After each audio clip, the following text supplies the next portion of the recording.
ইরানে হামলা করলে কী পরিণতি হবে? যুক্তরাষ্ট্রের জানালেন খামেনি। সংঘাতের চেয়ে আলোচনায় বসতেই বেশি আগ্রহী ইরান, ট্রাম্প।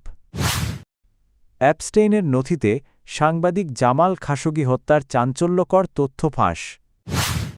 যুদ্ধবিরতি লঙ্ঘন করে গাজায় ইসরায়েলি হামলায় হামাসের হুঁশিয়ারি। সংঘাত এড়াতে ভিন্ন পথে হাঁটছে যুক্তরাষ্ট্র, ইরান। আয়াতুল্লাহ আলী খামেনি যুক্তরাষ্ট্রকে সরাসরি সতর্ক করে বলেছেন, ইরানে হামলা হলে তার পরিণতি হবে খুবই খারাপ এবং তা পুরো মধ্যপ্রাচ্যে আঞ্চলিক যুদ্ধে রূপ নিতে পারে। রোববার প্রকাশিত প্রতিবেদনে তিনি জানান, যদি ডোনাল্ড ট্রাম্প হামলার নির্দেশ দেন তাহলে ইরান শুধু যুক্তরাষ্ট্র নয়, ইসরায়েল এবং অঞ্চলে থাকা মার্কিন সামরিক স্থাপনাগুলোকেও লক্ষ্যবস্তু করবে। খামেনি আরও বলেন, যুদ্ধজাহাজ পাঠানো বা সামরিক শক্তি প্রদর্শনে ইরান ভীত নয়। তার দাবি, ইরানি জনগণ এসব হুমকিকে ভয় পায় না এবং দেশটি যে কোনো পরিস্থিতির মোকাবিলায় প্রস্তুত। এদিকে বাড়তে থাকা উত্তেজনার মধ্যে ইরান যুদ্ধ প্রস্তুতি জোরদার করছে।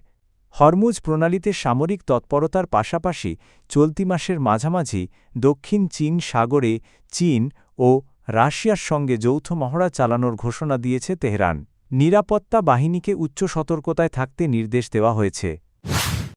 ডোনাল্ড ট্রাম্প বলেছেন, ইরান যুদ্ধের চেয়ে আলোচনায় বসতেই বেশি আগ্রহী।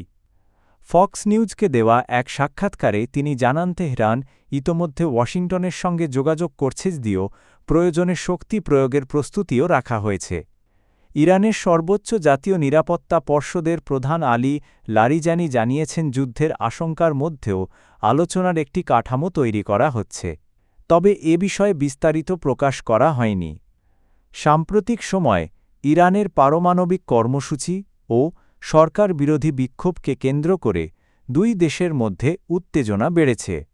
এরই মধ্যে যুক্তরাষ্ট্র ইউএসএস অ্যাব্রাহাম লিঙ্কন বিমানবাহী রণতরীর নেতৃত্বে একটি বড় নৌবহর মধ্যপ্রাচ্যে মোতায়েন করেছে। তেহরান জানিয়েছে তারা আলোচনায় আগ্রহী, তবে আগে হামলার হুমকি বন্ধ করতে হবে। অন্যদিকে ইরানের পররাষ্ট্রমন্ত্রী আব্বাস আরাঘচি সতর্ক করে বলেছেন, বিদেশি সামরিক উপস্থিতি উত্তেজনা কমানোর বদলে আরও বাড়িয়ে দিচ্ছে। সদ্য প্রকাশিত অ্যাপস্টেইন সংক্রান্ত প্রায় ৩০ লাখ পৃষ্ঠার নতুন নথিতে সৌদি সাংবাদিক জামাল খাশোগি হত্যাকাণ্ড নিয়ে চাঞ্চল্যকর তথ্য সামনে এসেছে।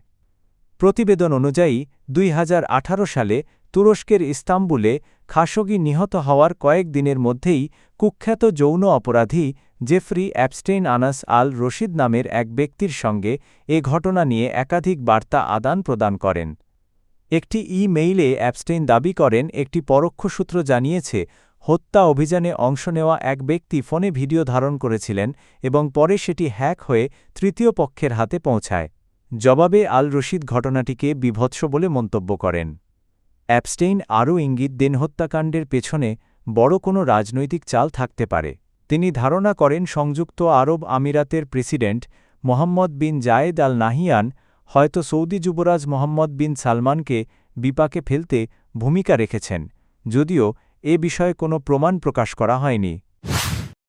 হামাসের শীর্ষ নেতা খলিল আল হায়া সতর্ক করে বলেছেন, গাজা উপত্যকায় যুদ্ধবিরতি লঙ্ঘন করে ইসরায়েল যদি হামলা চালিয়ে যায় তাহলে এর পরিণতি হবে ভয়াবহ। গত ২৪ ঘণ্টায় ইসরায়েলি হামলায় অন্তত ৩৭ জন ফিলিস্তিনি নিহত হওয়ার পর তিনি এই হুঁশিয়ারি দেন। আল হায়া জানান, হামাস যুদ্ধবিরতির প্রতি প্রতিশ্রুতিবদ্ধ এবং মধ্যস্থতাকারী দেশগুলো ইসরায়েলকে চুক্তি মানতে বাধ্য করবে বলে তারা আশা করছেন। দক্ষিণ গাজার রাফাহ এলাকায় টানেলে আটকে পড়া ফিলিস্তিনিদের সমস্যার সমাধান না হওয়ার জন্য ইসরায়েলকে দায়ী করেছে হামাস।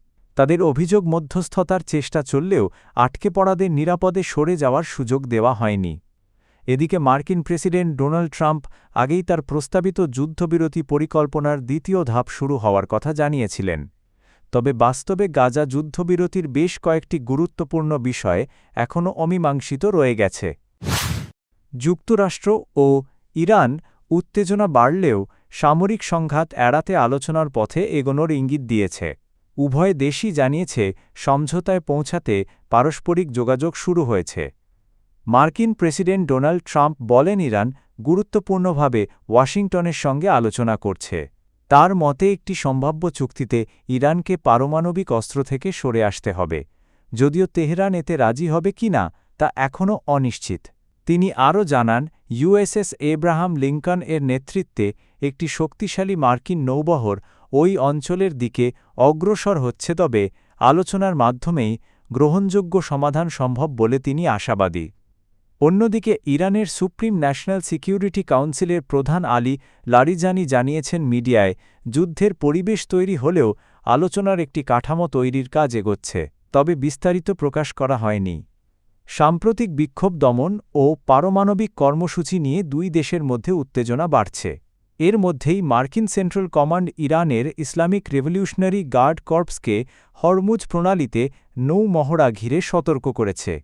জবাবে ইরানের পররাষ্ট্রমন্ত্রী আব্বাস আরাঘচি বলেন, বিদেশি সামরিক উপস্থিতি উত্তেজনা কমানোর বদলে বাড়িয়ে দিচ্ছে।